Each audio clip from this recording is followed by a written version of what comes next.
Welcome to Hema's language channel. இன்றைக்கி நாம் பார்க்க போகிறது 4th ஸ்டாண்டர்டில் ஃபஸ்ட் டேர்முக்கான முதல் பாடல் அன்னை தமிழே. அன்னை தமிழே என் ஆவி கலந்தவளே, என்னை வளர்ப்பவளே, என்னில் வளர்பவளே, உன்னை புகழ்வதற்கே உலகில் பிறப்பெடுத்தேன். சொல்லில் விளையாட சொல்லித் தந்தவளே, சொல்லில் உனது புகழ் சொல்ல முடியலையே. இந்த பாடலை எழுதியவர் நா. காமராசன். இப்போ இதனோட பொருளை பார்க்கலாம். என் அன்னையாகிய தமிழே, என் உயிர் கலந்தவளே, என்னை வளர்ப்பதோடு மட்டுமில்லாமல் என் உடன் சேர்ந்து வளர்பவளே, உன்னை புகழ்வதற்காகவே இவ்வுலகில் பிறந்துள்ளேன். சொல்லை கொண்டு விளையாடுவதற்கு சொல்லிக் கொடுத்தவளே, அதே சொல்லினால் உனது புகழை என்னால் கூற முடியவில்லையே.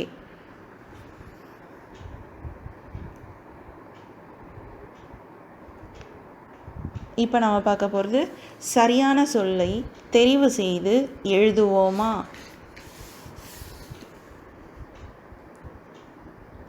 அன்னை கூட்டல் தமிழே என்பதை சேர்த்து எழுத கிடைக்கும் சொல் அன்னை கூட்டல் தமிழே.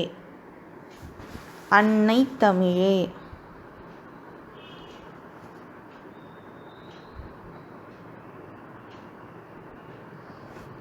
பிறப்பெடுத்தேன், பிறப்பு கூட்டல் எடுத்தேன்.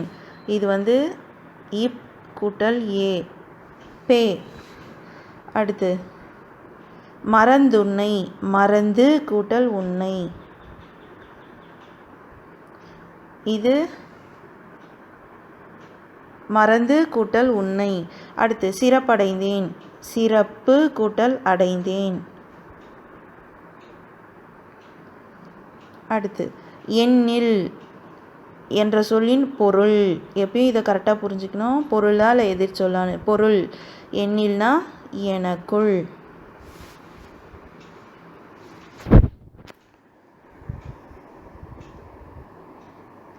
அடுத்ததாக நம்ம பார்க்க போகிறது வினாக்களுக்கு விடையளி. சொல்லில் விளையாட சொல்லித் தந்தவர் யார் அப்படின்னு கேட்டிருக்காங்க. நம்ம அதை அப்படியே எழுதிக்கலாம். சொல்லில் விளையாட சொல்லித் தந்தவள் யார் மட்டும் சர்க்கிள் பண்ணிட்டு அதுக்கு பதில் தமிழ் அன்னை. தமிழன்னை ஆவாள். இல்லை தமிழன்னை அப்படி மட்டும் கூட நிறுத்திடலாம். ஆவாள். அடுத்து எதை சொல்ல முடியவில்லை என்று இப்பாடலின் ஆசிரியர் குறிப்பிடுகிறார். இப்போ எதை மட்டும் எடுத்துடலாம். எதை சொல்ல முடியவில்லை? தமிழ் அன்னையின் புகழை.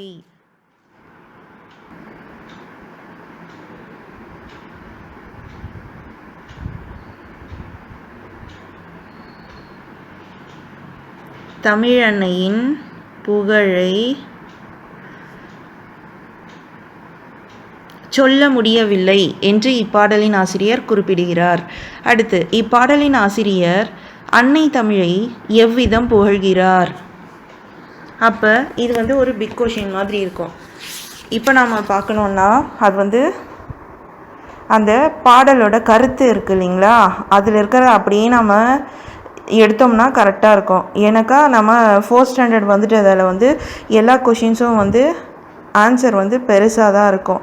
சும்மா ஒரு லைனில் ஆன்சர் மட்டும் எழுதுறது அந்த மாதிரியெல்லாம் இருக்காது.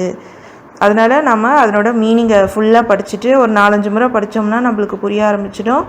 அதில் இருக்கிறது எழுதலாம், இல்லை நம்ம ஓனாக கூட எழுதலாம். இப்போ ஒரு முறை பொருள் பார்த்துருவோம். என் அன்னையாகிய தமிழே, என் உயிரில் கலந்தவளே, என்னை வளர்ப்பதோடு மட்டுமில்லாமல் என் உடன் சேர்ந்து வளர்பவளே. அதாவது நா. காமராஜன் அவர் எழுதியிருக்காரு என் அன்னையாகிய தமிழே. ஏன்னா நம்ம எல்லாரும் தாய்மொழி அப்படின்னு தான் சொல்லுவோம் இல்லைங்களா தமிழை. என் உயிரில் கலந்தவளே, அதாவது அவருக்கு தமிழ் தான் உயிராமா. என்னை வளர்ப்பதோடு மட்டுமில்லாமல், அதாவது அவர் வளர்றது தமிழை வச்சு அவர் புகழ் பெறது மட்டும் இல்லாமல் அவரோட சேர்ந்து தமிழ் நிறைய தூரத்துக்கு பரவுறதால, அதான் நிறைய பேருக்கு இந்த மாதிரி செயல் வடிவில் அந்த மாதிரி நிறைய விஷயத்தில் பரவுறதால என்னுடன் சேர்ந்து வளர்பவளே, அதோடு சேர்த்து, அதாவது அவரோட சேர்த்து தமிழ் வளருதாமா. உன்னை புகழ்வதற்காகவே இவ்வுலகில் பிறந்துள்ளேன். அதாவது தமிழாகிய உன்னை புகழ்வதற்காக தான் நான் இந்த பூமியில் வந்து பிறப்பெடுத்திருக்கேன். சொல்லை கொண்டு விளையாடுவதற்கு சொல்லி கொடுத்தவளே. அதாவது வார்த்தைகளை வந்து முன்ன பின்ன போட்டு மேஜிக் பண்ணி இந்த பாடலெல்லாம் படிக்கும்போது பார்த்திங்கனாக்கா அப்படியே ஒரு மாதிரி சூப்பராக இருக்கும். படிக்க கேட்டுக்கிட்டே இருக்கலாம் போல் இருக்கும். அந்தளவு இனிமையாக இருக்கும். அந்த மாதிரி சொல்ல முன்ன பின்ன போட்டு அதை வச்சு விளையாடி நம்மளை கவர்றதுக்கு ஏற்ற மாதிரி நான் அந்த எழுதுறதுக்கு சொல்லி கொடுத்தவளே. அதே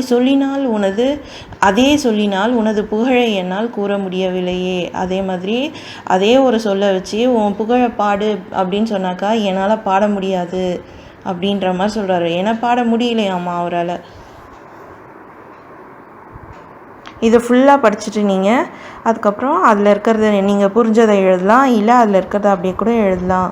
நம்ம ஆனால் நல்லா புரிஞ்சுக்கிட்டு 4-5 முறை படிச்சுட்டு நம்ம ஓனாக ட்ரை பண்ணும்போது மட்டும்தான் லாங்குவேஜோட நம்ம அந்த தமிழை வந்து நம்ம இன்னும் கூட நல்லா கற்றுக்க முடியும். அடுத்து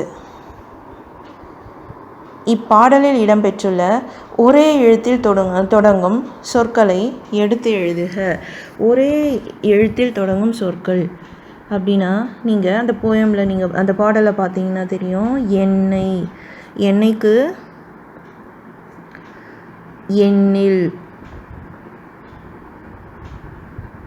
எண்ணில். அடுத்து உன்னை, அதுக்கு உன்னில். அடுத்து சொல்லில்.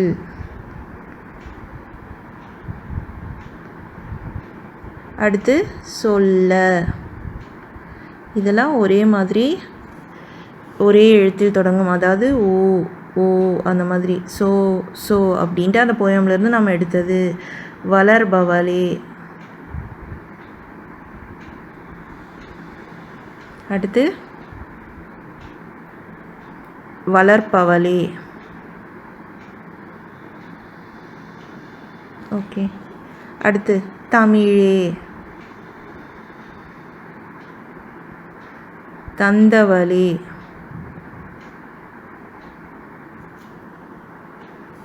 அடுத்து இப்பாடலில் இடம்பெற்றுள்ள ஒரே ஓசையில் முடியும் சொற்களை எடுத்து எழுதுக.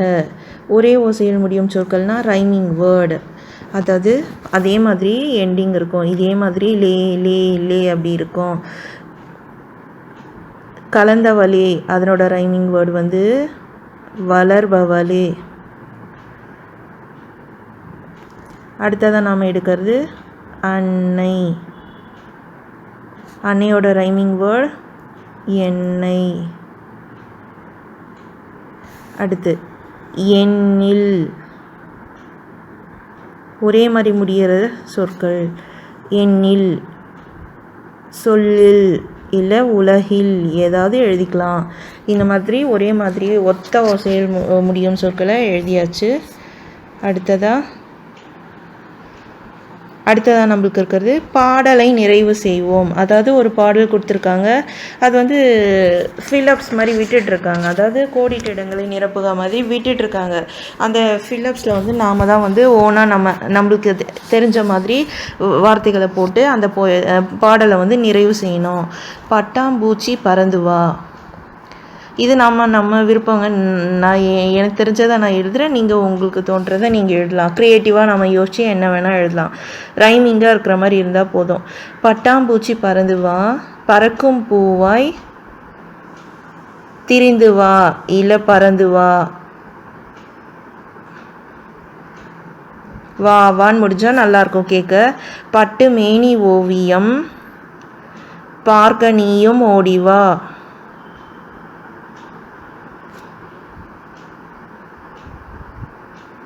அடுத்து தொட்டு நானும் பார்க்கவா,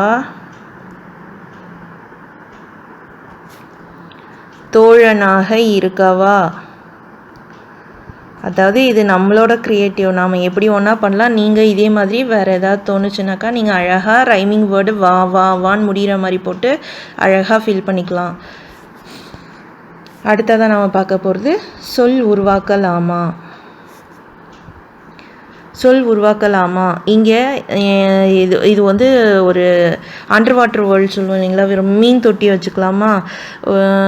மீன் தொட்டி மாதிரி ஒன்று இருக்குது. அதுக்குள்ளே பார்த்திங்கன்னா மீனெல்லாம் இருக்குது. அதுக்குள்ளே தண்ணீர் பபுள்ஸ் இருக்கும் இல்லையா, அந்த மாதிரி பபுள்ஸ் இருக்குது. அதில் பார்த்திங்கன்னா அந்த பபுள்ஸ்குள்ளே பார்த்திங்கனாக்கா அந்த எழுத்துக்கள், தமிழ் எழுத்துக்கள், உயிர்மெய் எழுத்துக்கள், மெய் எழுத்துக்கள் எல்லாம் இருக்குது, உயிர் எழுத்துக்கள் எல்லாம். இந்த எழுத்துக்களை வச்சு நாம் என்ன பண்ணணுமா, சொல் உருவாக்கணுமா? சொல்னா ஒரு வேர்டு உருவாக்கணும். அது வந்து நான் எனக்கு தெரிஞ்ச வேர்ட்ஸை நான் இதிலேருந்து எடுத்து எழுதுகிறேன். நீங்கள் வந்து உங்களுக்கு கண்டுபிடிக்க முடிஞ்சதெல்லாம் நீங்கள் கண்டுபிடிச்சி எழுதலாம்.